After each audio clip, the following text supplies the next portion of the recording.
Where did you get your start? You might start as far as like a therapist. I started off as a marriage, family, and child therapist about 18 years ago. Before I obtained my doctorate degree in counseling psychology. Once I became a doctor of psychology, I transitioned from a therapist to a psychology expert in private practice. And so I no longer practice under a license. And why Now I'm in private practice. You're making all the money now. That's what I'm saying. And that's what people don't understand, right? So just to educate some folks a little bit, a license is really only needed so you can bill insurance. And let me go a step further.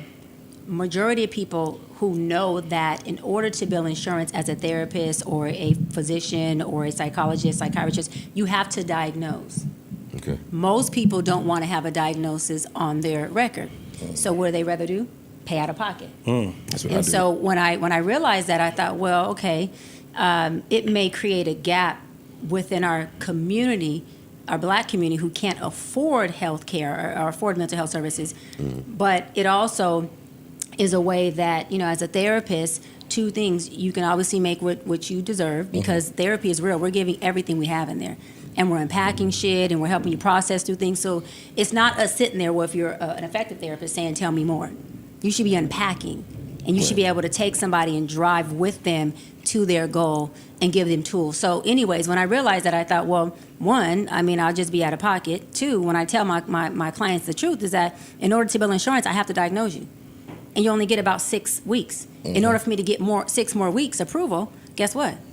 I have to say that you are slightly improving, but really, not there yet. come You're on still now. fucked So up. if anything happens in the court of law, if anything happens with employment, that is on your record forever. And so I'm not saying that folks should, not go get therapy if they have to bill insurance. Get the help that you need. I advocate for that. I advocate for therapy being a lifestyle, not just a intervention, right? It should be a preventative measure.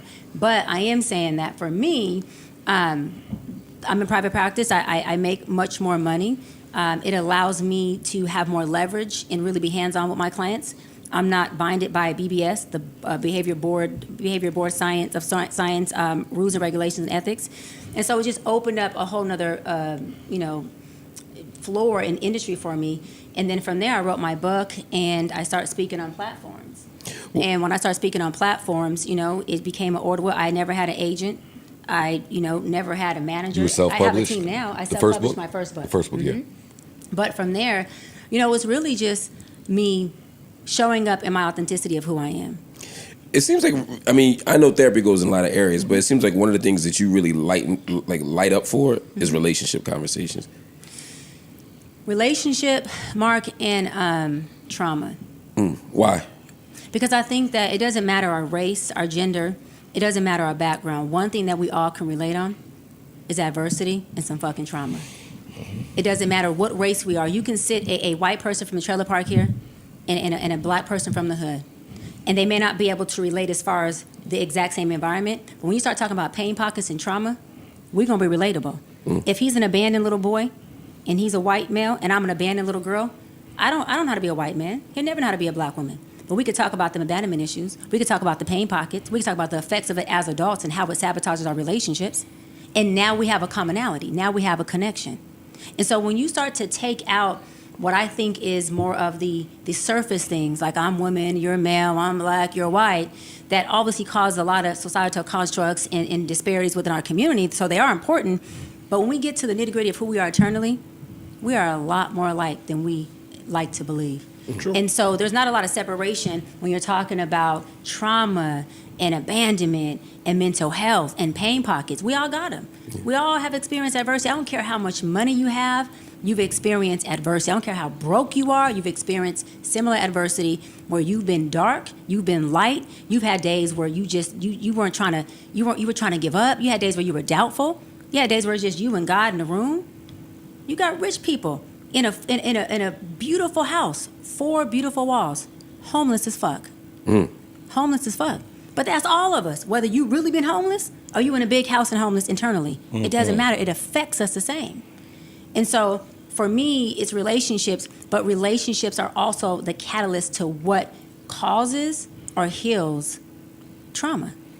You do That's it. You do therapy for yourself? Do you have a therapist? Oh Okay. yeah. I have a therapy. I have a bishop. I believe in seeking wise counsel. The Bible says seek wise counsel. Keyword. Wise counsel. That means you have to be careful who has your ear. You got to be careful who's leading you.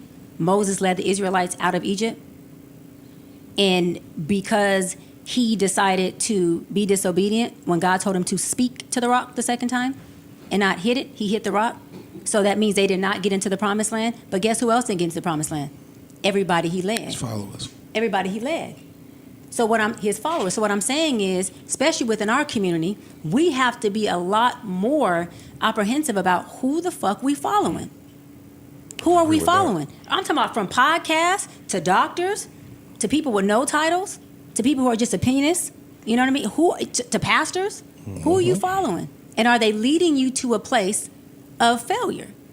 Because I don't want to be following a Moses and we go through this entire wilderness, get past the Red Sea. We are in the wilderness for 40 days and 40 nights, and then you tell me we get here, bro, and I can't get into the promised land. That's the whole reason why I allowed you to free me and go on this journey with you. Absolutely not. So, again, we have to be careful of the wise counsel. But yes, I have wise counsel, which is my bishop. I go to therapy once a week. I have to.